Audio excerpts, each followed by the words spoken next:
Olá pessoal, tudo bem? Para quem não se lembra, meu nome é Hugo, sou professor de Geografia do Brasil e eu vou continuar com vocês a aula de Geografia Física, Dinâmica da Natureza, esse conjunto de aulas que falam um pouquinho sobre geologia, relevo do Brasil, agora mais especificamente o clima, e posteriormente a gente tem aula aí sobre vegetação, hidrografia, domínios morfoclimáticos, então vamos nessa série de Geografia Física que é um tema aí bastante importante para a gente, ou são temas muito importantes para nós de uma maneira geral. Quando nós pensamos em climatologia do Brasil, essa aula foi construída junto com a geografia geral. O que significa? A geografia geral trabalhou as bases da climatologia, então falou sobre os fatores climáticos, elementos climáticos, a diferença de meteorologia e climatologia. E para a gente em geografia do Brasil, nós vamos focar principalmente naqueles fatores climáticos que mais interferem no clima do nosso país. Então, ou seja, a gente vai falar basicamente de três fatores importantes, são os mais relevantes para nós de uma maneira geral, mas lembrando que os outros vocês já viram, já estudaram em geografia geral. Tudo bem? Vamos recordar um pouquinho como funciona. Quando nós trabalhamos com climatologia, nós estamos falando do estudo do comportamento da atmosfera, tudo bem? Então, ou seja, como é o verão, como é o inverno, média de temperatura, ocorrência de chuvas, dentre outros fenômenos atmosféricos de uma maneira geral. E a gente sempre costuma delimitar dois conceitos básicos: os elementos climáticos, que a gente costuma dizer que são os atributos básicos da atmosfera, pressão, temperatura, umidade, e os fatores climáticos. Os fatores é o que de fato interessa para a gente agora. Por quê? Entendemos que os fatores climáticos eles são responsáveis pela formação do clima no planeta, ou dos diferentes climas do planeta. Então, a latitude, a altitude, maritimidade e continentalidade, a própria vegetação, formação do relevo, tudo isso vai contribuir para a gente entender como que um clima de uma determinada região é formada. E no caso do Brasil não vai ser diferente. Só que para a gente, três fatores são fundamentais. Primeiro, vai ser a latitude. Segundo, a altitude. E o terceiro e mais importante, massas de ar. Tudo bem? Vamos recordar um pouquinho como é que funciona? Bom, primeiro fator climático importante para a gente é a latitude. E se a gente for recordar de maneira simplista e rápida o que vocês viram na aula de geografia geral, a gente vai dizer o seguinte, que a latitude segue mais ou menos a seguinte lógica: maior a latitude, menor temperatura. Então é aquele esquema. A gente sabe que as regiões próximas à linha do Equador, latitude baixa, próxima a 0 graus, têm temperaturas mais altas, enquanto que regiões próximas aos polos, com latitudes maiores, são regiões mais frias. Agora vamos ver como é que o Brasil se enquadra nisso? Aqui eu vou destacar para vocês mais ou menos onde nós temos a linha do Equador. Aqui vamos colocar um dos paralelos notáveis, trópico de Câncer, trópico de Capricórnio e os círculos polares, Ártico e Antártico. Tudo bem? Então, só para recordar rapidinho, porque eu sei que isso em geografia geral já foi trabalhado, tudo bem? Agora vamos pensar no caso do Brasil. O Brasil ele se localiza em qual hemisfério? Hemisfério sul ou hemisfério norte? Pensa um pouquinho. Muitos de vocês, ao ouvir essa pergunta, falam, hemisfério sul, mas não é bem assim. O Brasil está localizado nos dois hemisférios. A maior parte no sul, uma parte no norte. Então, se eu for localizar o Brasil para vocês nesse mapa aqui, a gente vai ver que o Brasil tem uma parte considerável do seu território no hemisfério sul, uma pequena parte no hemisfério norte, portanto, estamos nos dois hemisférios. Agora, pensando na questão do clima, o que é importante vocês se lembrarem é que o Brasil tem a maior parte do seu território dentro da faixa tropical do planeta. Tudo bem? Então está aqui. Isso significa que no Brasil há o predomínio de baixas latitudes. Já vou escrever isso na lousa. Só existe uma exceção que vocês não podem esquecer. Se nós observarmos a região sul é uma região onde nós temos aqui o território na faixa temperada do planeta, tá bom? Vamos lembrar que aqui é a faixa tropical, dos trópicos aos círculos polares temperado e ao norte do círculo polar ártico ou ao sul do círculo polar antártico é o clima polar, tudo bem? Ou a faixa faixa climática polar. E o que vai acontecer? Essa região aqui que nós temos, o Brasil, na faixa temperada, a gente costuma dizer que é o clima subtropical. Só que tomem cuidado com isso. Podem aparecer alguns exercícios em que o examinador coloca isso, fala, ó, uma parte do Brasil, a região sul, está na faixa climática temperada. Não é muito comum vocês ouvirem isso. E tem muita gente que fala, ah, não, é mentira, não tá, é tropical e ponto final. Não, não, vamos com calma. A gente não usa essa nomenclatura no Brasil. É difícil alguém falar que no Brasil nós temos clima temperado. A gente costuma usar a expressão subtropical. Mas dependendo da forma como o examinador coloca o texto, é bom vocês ficarem espertos. Tudo bem? Então, colocar aqui, ó, que o Brasil, de uma maneira geral, tem o predomínio das suas terras, do seu território, o predomínio na faixa tropical, o que garante ao Brasil temperaturas bem elevadas durante uma boa parte do ano, em uma parte considerável do seu território, e a exceção, o exceto aqui, ó, vai para a região sul. Sendo que a região sul, que a gente popularmente fala que é o clima subtropical, está na faixa temperada do ponto de vista aí das faixas climáticas latitudinais. Tudo bem? Então, pensando em latitude, basicamente era isso que eu precisava trabalhar com vocês. Agora, vamos falar um pouquinho sobre o segundo fator climático. Vou colocar aqui, ó, B de bola, a altitude. Bom, em geografia geral, vocês aprenderam o seguinte, que a altitude faz com que a temperatura diminua. Então, maior altitude, menor temperatura. Então, isso significa que as regiões mais elevadas serão mais frias. Não importa onde você esteja no planeta, tudo bem? Você pode estar na linha do Equador, numa região temperada, numa região polar. Subiu uma área mais elevada, consequentemente a temperatura vai ser menor. Isso tem a ver com a pressão atmosférica, isso tem a ver com a quantidade de partículas de ar que nós temos na atmosfera. Uma região mais alta, como o ar é mais rarefeito, a capacidade da atmosfera de reter aquela energia, de reter, né, a radiação solar, diminui consideravelmente. Consequentemente, essa região vai ser mais fria. Agora, vamos pensar um pouquinho no Brasil. Pelo que vocês conhecem do Brasil, do relevo brasileiro, estudaram, viram mapas, visitaram, viajaram, o Brasil ele é marcado por ter territórios mais altos ou mais baixos. Tudo bem? Então, pense dessa forma. No geral, não é uma regra, a gente vai falar que no Brasil predominam terrenos baixos. O Brasil não é cortado por uma cordilheira como o dos Andes, por exemplo.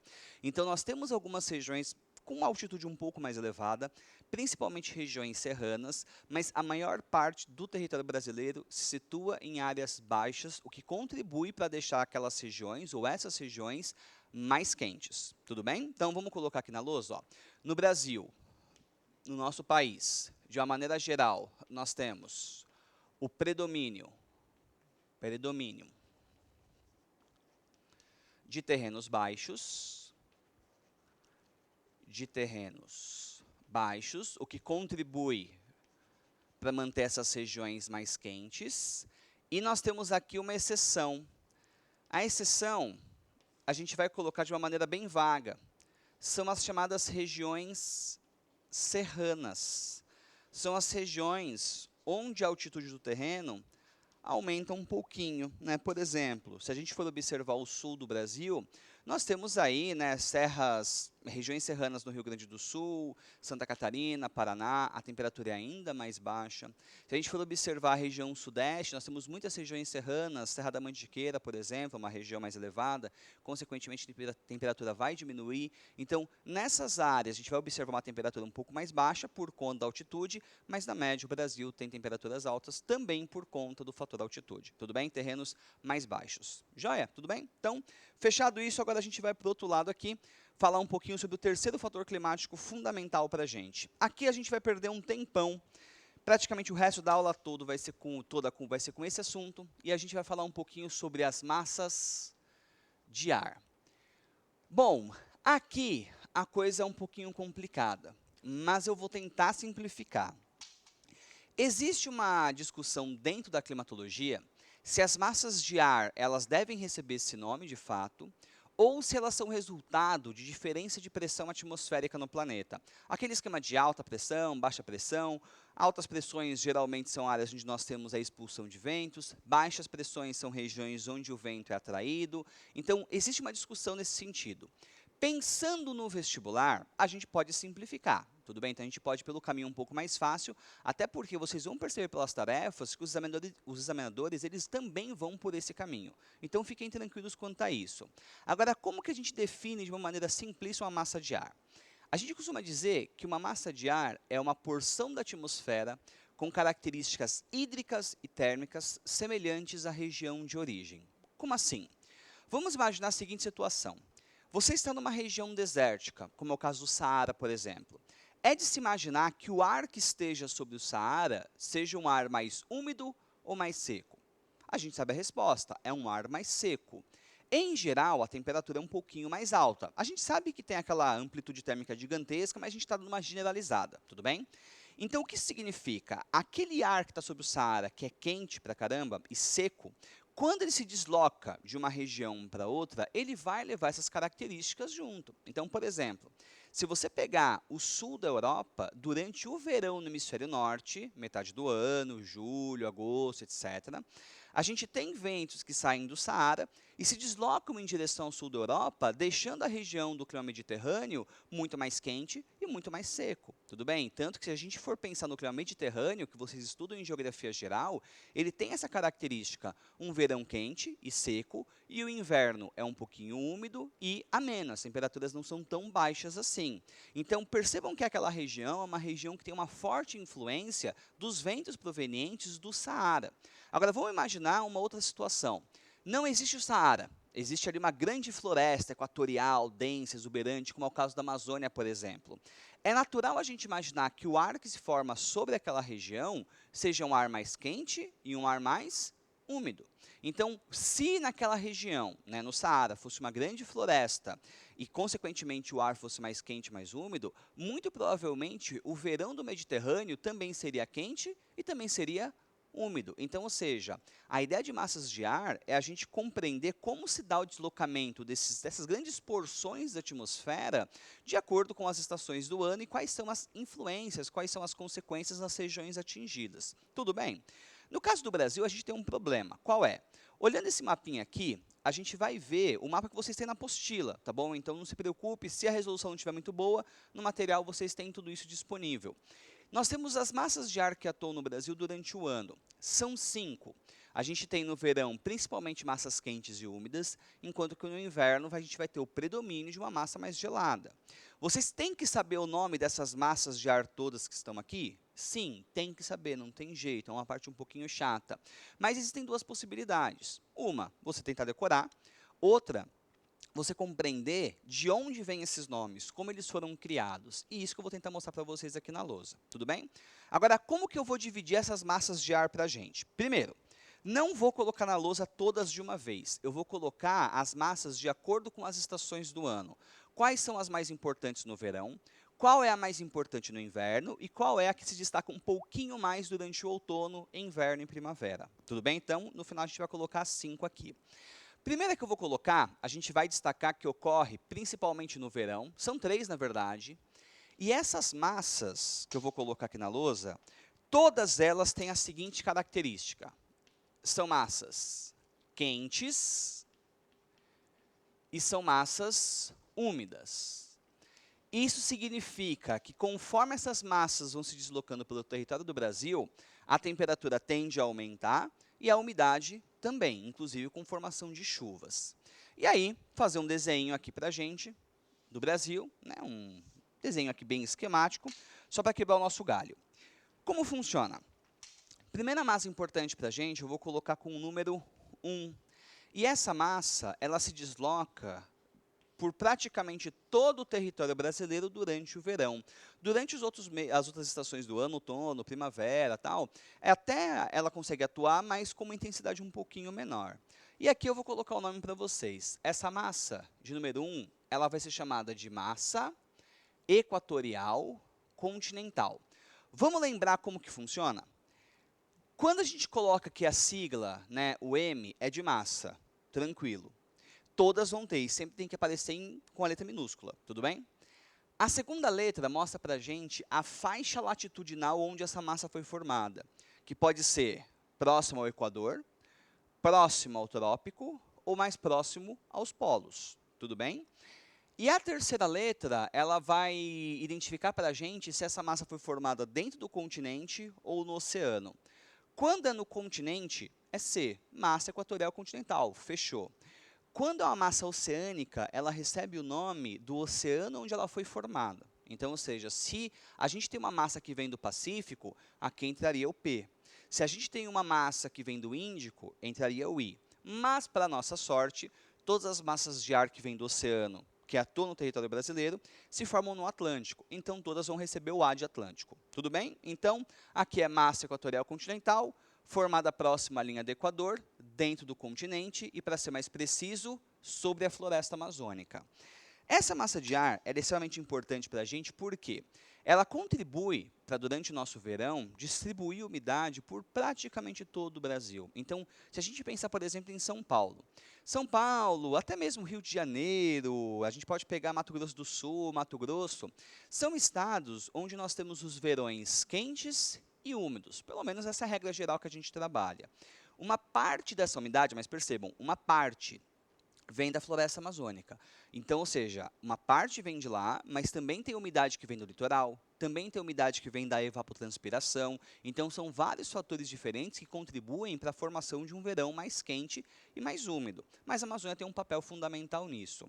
Tanto é que existem aí grupos de pesquisadores que falam que a massa equatorial continental, ela corresponde aos chamados rios voadores. Então, se você encontrar essa expressão em alguma prova, em algum texto, em algum material, é disso que nós estamos falando. Vamos dar uma olhadinha aqui no quadro. Eu trouxe para vocês uma animação que, se a resolução não ficar muito boa, a gente pode ver posteriormente, tudo bem? Né, eu vou disponibilizar o arquivo para vocês no Anglobox, não tem problema. Essa animação ela não tem áudio, é desse jeitinho mesmo. E como que funciona? Primeiro, vamos lembrar que na região da Amazônia, nós temos a formação de uma chuva formada chuva de convecção. É o ar quente subindo, formando aí grandes nuvens e chovendo depois. E os rios voadores, eles têm o seguinte funcionamento. A Amazônia recebe umidade do oceano, faz chover na Amazônia, nós vamos ter o processo de evapotranspiração, e essa evapotranspiração vai formar chuvas convectivas naquela região, e graças aos ventos alísios, essa umidade é desviada em direção aos Andes. Os Andes bloqueiam essa umidade e uma parte dela vai ser distribuída para o resto do Brasil. Então, não apenas do Brasil, mas da América do Sul como um todo. Então, essa umidade pode chegar, né, na região sudeste, pode chegar na região sul, tornando o nosso verão bem mais úmido. E esses rios voadores, eles entraram bastante em evidência no ano de 2019, quando aquelas queimadas, né, que nós tivemos na Amazônia ajudaram a distribuir, né, fuligem, poluição para uma boa parte do Brasil, ocasionando inclusive aquele dia em que o céu ficou escuro quase que de uma hora para outra. Então, ou seja, é um fenômeno muito abordado nos vestibulares. Cuidado com isso. E se você quiser, esse esqueminha aqui eu disponibilizo no Anglobox, você pode baixar depois e assistir com mais calma. Tudo bem? Então, basicamente, essa é a importância para a gente aqui, ó, da massa equatorial continental, e a gente pode passar agora para a próxima. Próxima massa de ar importante para a gente, só colocar o slide aqui no ponto. Pronto. Vamos falar de uma massa de ar que se forma sobre o Oceano Atlântico, número 2. E essa massa de ar, ela atua no litoral norte e nordeste do Brasil. Inclusive, se vocês olharem, né, o deslocamento dessa massa de ar, dá para a gente recordar de algo que vocês viram em geografia geral, que são aqueles ventos formados pela rotação do planeta, diferença de alta pressão com baixa pressão. Tudo bem? Se recordam disso? Efeito Coriolis. A gente está falando dos ventos alísios. Então, ou seja, essa massa de ar aqui, ela está diretamente relacionada ao funcionamento dos alísios no planeta. Tudo bem? Então, ajuda a lembrar um pouquinho aí por que ela existe. O que acontece? Essa massa de ar, ela vai receber o seguinte nome. Vou colocar aqui, ó, 2. A gente chama de massa, Mzinho, formada próxima à linha do Equador, portanto, vai ser uma massa equatorial, só que dessa vez sobre o Oceano Atlântico. Massa equatorial, atlântica. Tudo bem? Não tem muito segredo para a gente, né? Vai tornar a região um pouco mais quente, um pouco mais úmida, mas por hora é o que a gente precisa. Quando eu chegar no clima do sertão nordestino semiárido, eu vou falar um pouquinho mais dessa massa de ar, mas não agora, deixa para depois, tá bom? Agora, vamos para a última, essa também merece um pouquinho de atenção. Essa massa aqui, de número 3, É uma massa que se forma sobre o Oceano Atlântico e ela atua no litoral nordeste, no litoral sudeste e também no litoral sul do Brasil. Então, ela tem uma abrangência aí bem significativa. Essa massa, ela vai receber um nome um pouco diferente. A gente vai chamar de massa, o Mzinho. Aqui já não é mais a faixa equatorial, é a faixa tropical e é formada sobre o Oceano Atlântico. Então, é massa tropical atlântica. Essa massa aqui, ela também traz umidade, né, para a região sul, sudeste e um pouco do nordeste do Brasil. Mas tem um detalhe que a gente tem que tomar um pouquinho de cuidado. Qual é? Se vocês voltarem na aula de relevo e observarem aí o relevo de São Paulo, o relevo da região sudeste, a gente vai recordar que nessa faixa aqui, ó, do território brasileiro, nós temos um planalto muito importante, que a gente chama de Planalto Atlântico, ou os planaltos e serras do Atlântico Leste-Sudeste, de acordo com o Jurandir Ross. E o que vai acontecer? Nessa região, e eu vou representar para vocês aqui, ó, um pouquinho do relevo de São Paulo, a gente tem a escarpa, que é a escarpa de falha da Serra do Mar, Planalto Atlântico e depois a depressão periférica, tudo bem? Sendo que aqui vai ser a planície litorânea. Vou identificar aqui com a cor verde para a gente o nível da água, nível do oceano, só para servir como uma referência. E o que vai acontecer é que essa região é uma região onde nós temos a incidência de ventos provenientes do oceano constantemente. Ou seja, aqui a gente vai ter a chamada massa tropical atlântica. E eu sei que vocês já estudaram isso em geografia geral, certo? Quando nós temos ventos quentes e úmidos chegando numa região montanhosa, ou um planalto, ou algum tipo de barreira natural, esse ar ele vai ser deslocado para áreas mais altas, ele vai ser empurrado para cima. Conforme esse ar ele vai subindo, começa a condensar, porque encontra aí temperaturas mais baixas. Vamos ter aqui a formação de nuvens, e, consequentemente, a gente tem a formação de chuvas. E essas chuvas têm nome. A gente chama essas chuvas aqui de chuvas orográficas, ou chuvas de relevo.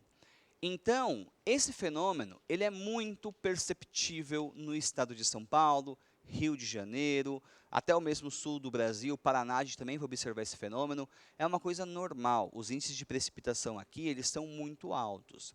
Consequentemente, essa área aqui, ó, que está de frente para o oceano, recebendo toda essa umidade, vai ter um clima mais úmido, e a gente fala que essa região é uma região que está a barlavento.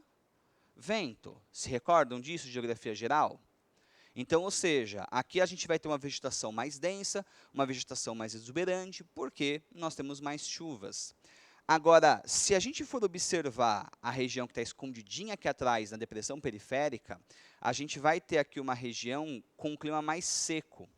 Essa região com um clima mais seco, a gente fala que está a sotavento, ou seja, a umidade é bloqueada pelo planalto, não passa em direção à depressão periférica e, consequentemente, a depressão periférica ou o interior do estado vai ter um clima um pouquinho mais seco. Eu sei que eu falando isso, algumas pessoas vão pensar, mas Hugo, a gente sabe que acontece a mesma coisa na região nordeste, tudo bem? Vamos voltar um pouquinho? Aqui, a gente tem na região nordeste um outro planalto importante, que a gente chama de Planalto da Borborema. E aí a gente fala, poxa, então é por isso que o sertão é seco, né? Por isso que o sertão, que está numa depressão sertaneja, tem um relevo bem parecido com a região sudeste, tem poucas chuvas? E a resposta é, mais ou menos, não é bem por aí.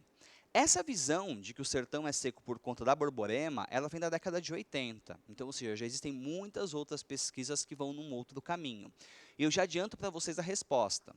A Borborema contribui para reduzir a precipitação, é verdade, isso não é mentira, porém, o principal fator é a existência, perdão, o principal fator para a seca no sertão nordestino é a existência de uma célula de alta pressão relativamente anômala.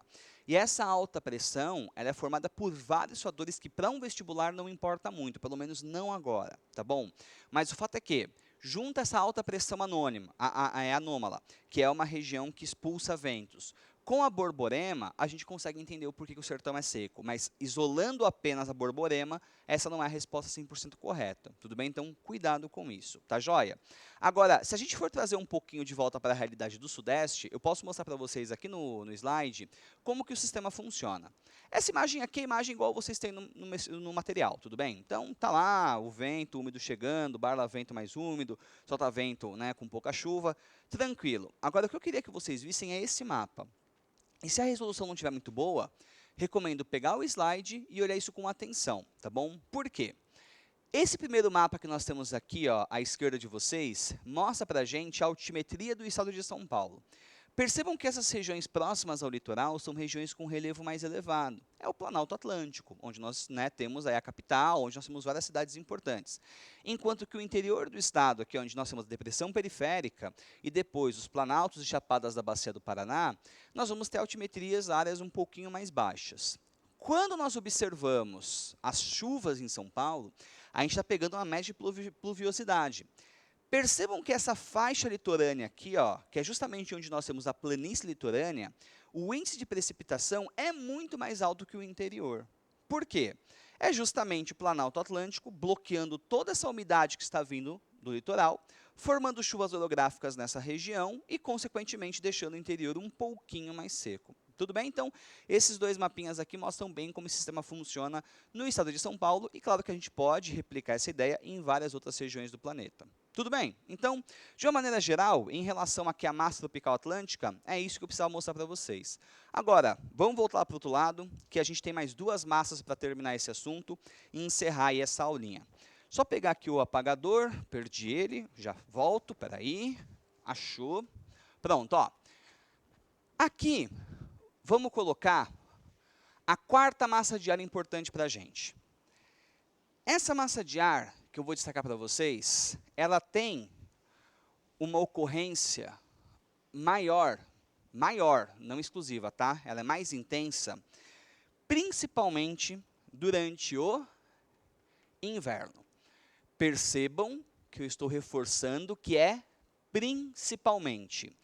Não significa que essa massa de ar não ocorra no outono, primavera ou verão. Ela ocorre, ela atua, tá bom? Mas no inverno é que ela vai ganhar mais força, evidentemente.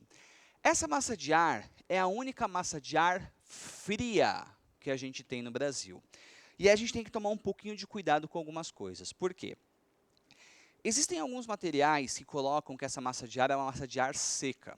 Outros colocam que é uma massa de ar úmida.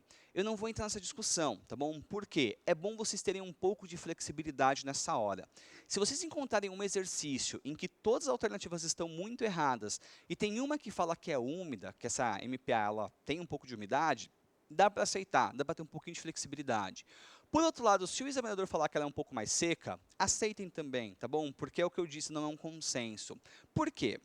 Essa massa de ar ela se forma em áreas de alta pressão.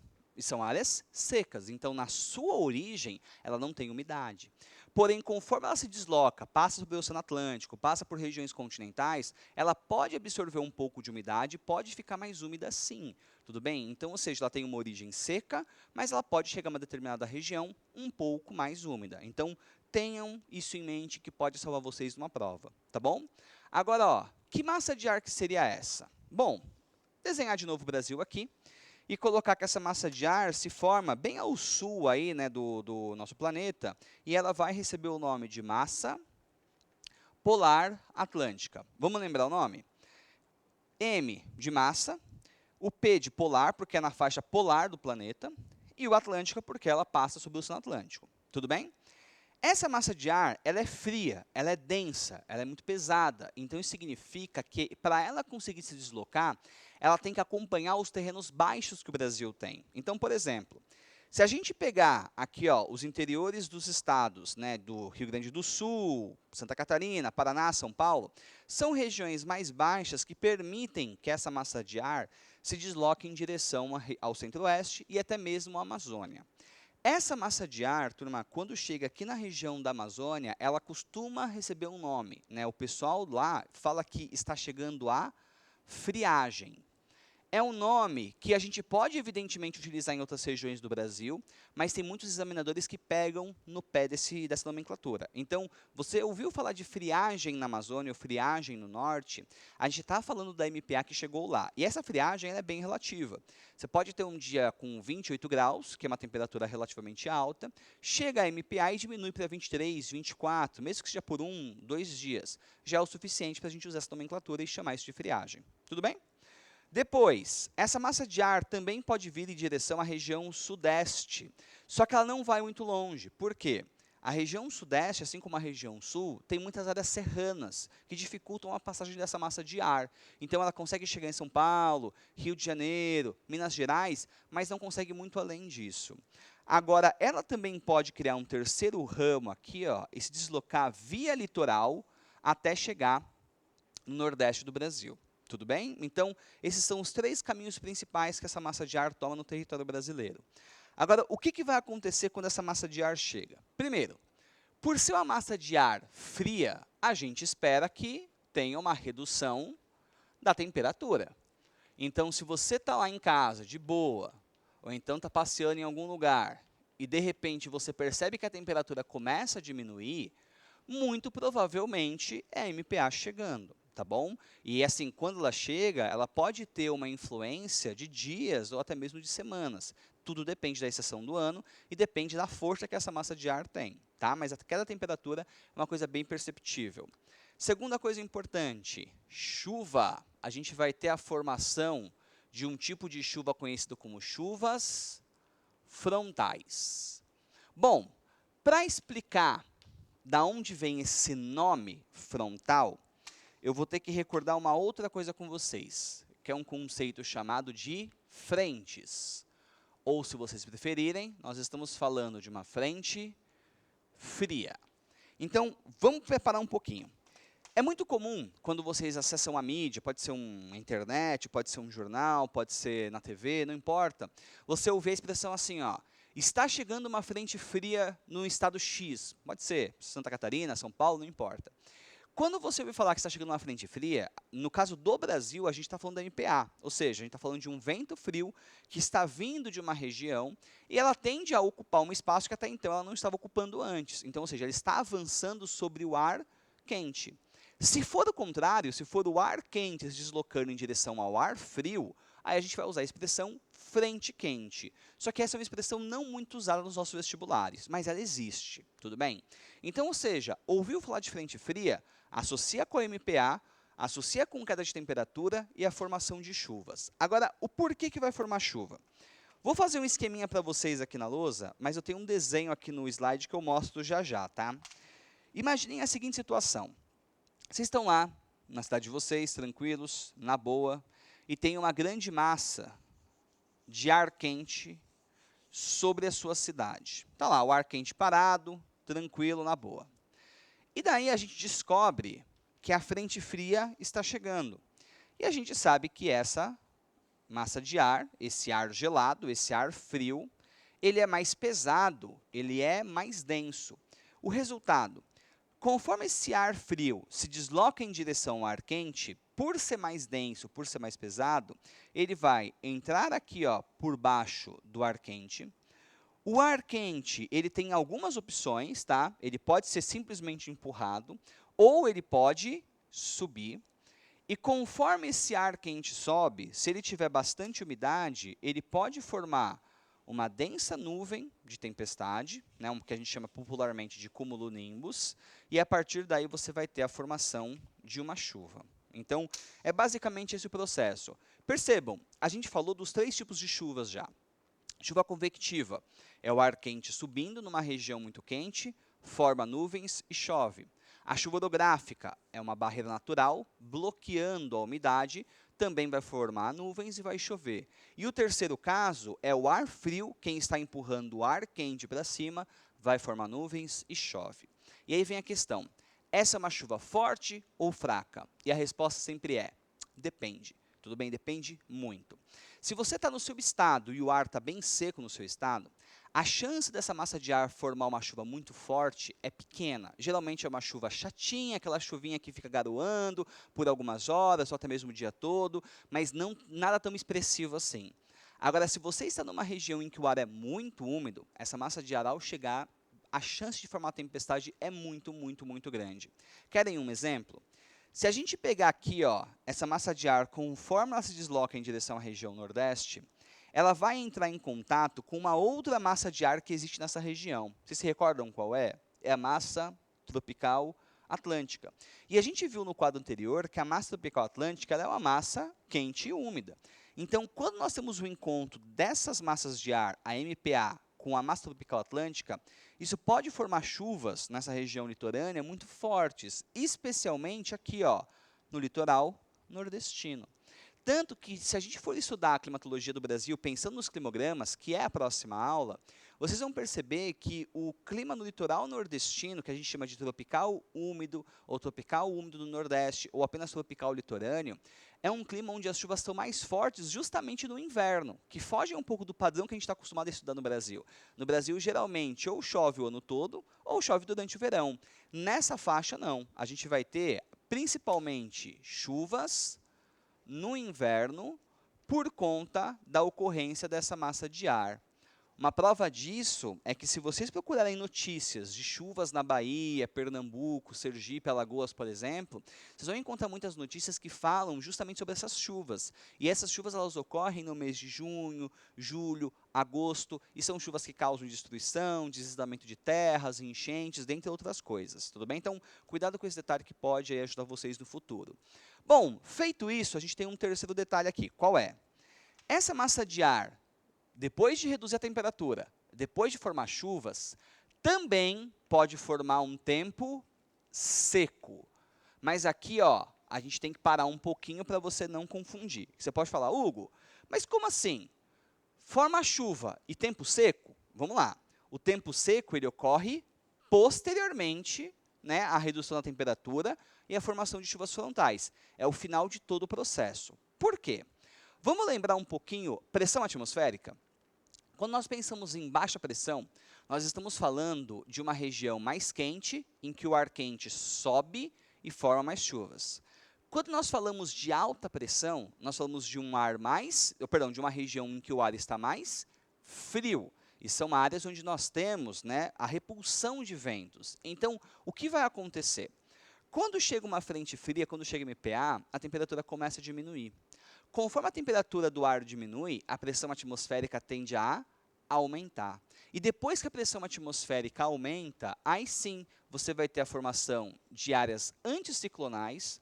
Essas áreas anticiclonais começam a expulsar a umidade dessa região e deixam essa região mais seca. Tudo bem? Então, retomando, chega a MPA reduz a temperatura, forma chuvas frontais. Depois de um tempo, essa temperatura mais baixa, mais fria, faz com que a pressão atmosférica aumente, e depois que a pressão atmosférica fica mais alta, essa área passa a ser uma zona de repulsão de ventos, manda essa umidade embora e o tempo fica um pouco mais seco posteriormente. Tudo bem? De boa? Então, tá aqui, ó. Esses são os detalhes que eu precisava comentar com vocês dessa massa de ar. Ah, e uma última coisa que eu queria mostrar para vocês aqui no quadro, ó. Dá uma olhadinha. Opa, tive problema com o meu slide. Só um instante. Deixa eu só fazer ele aparecer aqui o certinho. Pronto, pronto. Mais um. Aqui, ó. Essa imagenzinha que vocês estão vendo aqui, vocês têm na apostila. É basicamente o que eu desenhei na lousa, tá? Então, o ar quente aqui parado, chega o ar frio, forma uma nuvem de chuva e chove nessa região. Agora, o que eu queria que vocês tomassem cuidado é com este símbolo. Esse símbolo aqui, ele indica para a gente, numa carta sinótica, numa carta de previsão do tempo, o deslocamento de massas de ar, o deslocamento de frentes. E o que significa? Toda vez que vocês encontrarem este símbolo, essa linha azul com esse pontiagudo aqui, ele está mostrando para a gente que essa massa de ar fria está indo em direção a uma determinada região. Por exemplo, em direção a Santa Catarina, por exemplo, ao Paraná. E como que os vestibulares podem cobrar isso de vocês? Colocar esse mapa e perguntar, falar, ó, esse mapa mostra um fenômeno para a gente. O que vai acontecer quando este fenômeno atingir o estado tal? E aí você tem que lembrar, poxa, esse símbolo representa uma massa de ar fria, uma frente fria, e consequentemente a região atingida vai ter uma queda de temperatura e vai ter a formação de chuvas frontais. Tudo bem? Então, cuidado com essa imagem. Caso seja uma frente quente, mas já adianto que não é tão comum aparecer, mas pode aparecer, o símbolo é um pouquinho diferente. Uma frente quente, ele é representado assim, ó. A gente tem, geralmente com a cor vermelha e meio círculo aqui, ó. E é o mesmo esquema, mostra para a gente o sentido de deslocamento desse ar mais quente, tá bom? Então, basicamente, quando é o ar mais frio, a gente coloca, geralmente em azul, o pontiagudinho assim, ó, o triangulinho, tudo bem? E quando é uma massa de ar quente, é o meio círculo. Fechado? De boa? Vamos lá para a última massa de ar e finalizar essa aula, e a gente faz os exercícios rapidão. Bom, última massa de ar que a gente tem que comentar no Brasil, é uma massa de ar que ela não atua durante todo o ano. Existem alguns meses, algumas estações em que ela ganha um pouco mais de força. E essa massa de ar, ela tem uma característica importante. Vou colocar aqui, ó, que é uma massa de ar que ocorre durante os meses do outono até a primavera. Beleza? Inclusive no inverno ela pode atuar também. Trata-se da única massa de ar quente e seca que nós temos no Brasil. Ou seja, vejam que todas as massas de ar que nós temos no Brasil têm um pouquinho de umidade. Essa aqui não, essa aqui é quente e seca. Essa massa de ar, ela se forma mais ou menos aqui, ó. Ela se forma na porção central da América do Sul. E a gente vai chamar essa massa de ar, colocar aqui, ó, um do lado, de massa tropical, porque é próximo aos trópicos, dentro do continente, lembre que aqui é a América do Sul, tá? Aqui é só o Brasil, então é massa tropical continental. Essa massa de ar, ela pode atuar na região sul, sudeste, centro-oeste do Brasil, e ela, por ser uma massa de ar quente e seca, já dá para vocês imaginarem o que vai acontecer. As regiões atingidas por essa massa de ar terão um aumento da temperatura e o ar vai ficar muito seco. Então, estados como Mato Grosso do Sul, Goiás, por exemplo, sofrem bastante com essa massa de ar durante as estações do ano, deixando o ar muito seco e, consequentemente, afetando a saúde das pessoas, pessoas que têm problemas respiratórios, às vezes afeta aí a questão dos olhos, conjuntivite fica um pouco mais frequente, ou seja, são várias doenças que podem ser agravadas durante essa época do ano, porque o ar está seco demais. Tudo bem? Então, basicamente, essa é a massa de ar que eu precisava comentar com vocês. Agora, para fechar, vamos dar uma olhadinha aqui nos exercícios? Seguinte, vocês têm um exercício no material, tá bom? Então, eu vou comentar ele rapidão, mas eu espero que vocês pausem o vídeo e tentem fazer o exercício antes de eu resolver aqui, tá bom? Então, essa é a deixa. Mas, em todo caso, a gente trabalha ele aqui na lousa, tá bom? Esse exercício aqui, se você olhar o seu material bonitinho, vai ver que nós temos alguns dados sobre temperatura no Brasil, temperatura mínima, durante um dia, no dia 28 de agosto de 2014. E mostra também a umidade relativa do ar em algumas regiões, né? Então, a região norte, 60 a 70, nordeste, 90 a 100, centro-oeste, 55 a 65, região sudeste, 65% a 65%, enquanto que a região sul, de 90% a 100%.